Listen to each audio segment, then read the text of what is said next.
I'm going to show you how to use InDesign to lay out your folio board. First thing you need to do is go into Drive, and under the folio folder I've shared with you, there is a folio template which you'll see.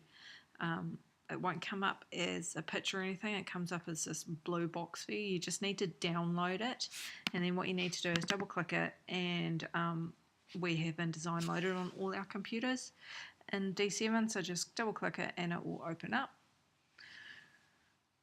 And then from there, first thing you need to do, there we go. So this is your folio template, and I've got 3 boards on there. They're A1 size boards, and this is a lot smaller file size using InDesign than Photoshop, so it's a lot more manageable, and the printer will not have a nightmare, which is great. So now what you need to do is go File, Save As, and straight away call it Folio Template and put your name next to it. So I'm just going to put my name and done. Cool. Then you need to change InDesign preferences so that it's displayed in inches, because you'll see right now everything up the top here is in millimeters, and that's too hard for us to deal with. So what you need to do is InDesign, go Preferences, Units and Increments, click that, and there we go. And it's got millimeters here for horizontal, vertical. Put your units for your ruler into inches, both of them. Remember to do both.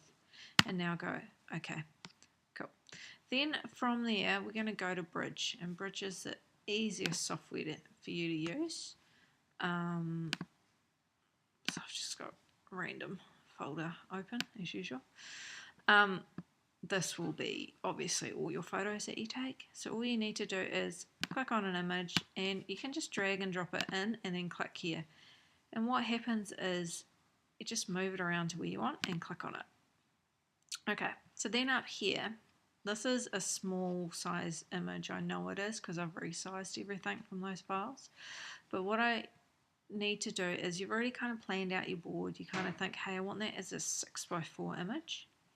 Up the top here, okay, you'll see it's got a width and a height, and that's a 6-inch high by 9-inch width. So I want to change it so it's a 6 by 4.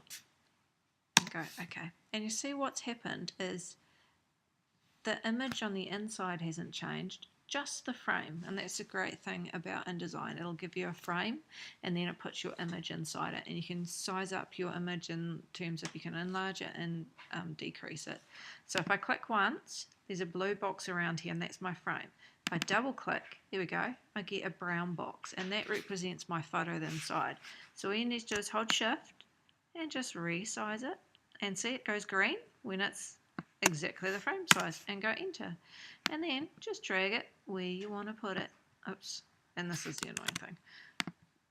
If you do the lock, it will hit the lock up the top right. It will mean that you cannot resize that image.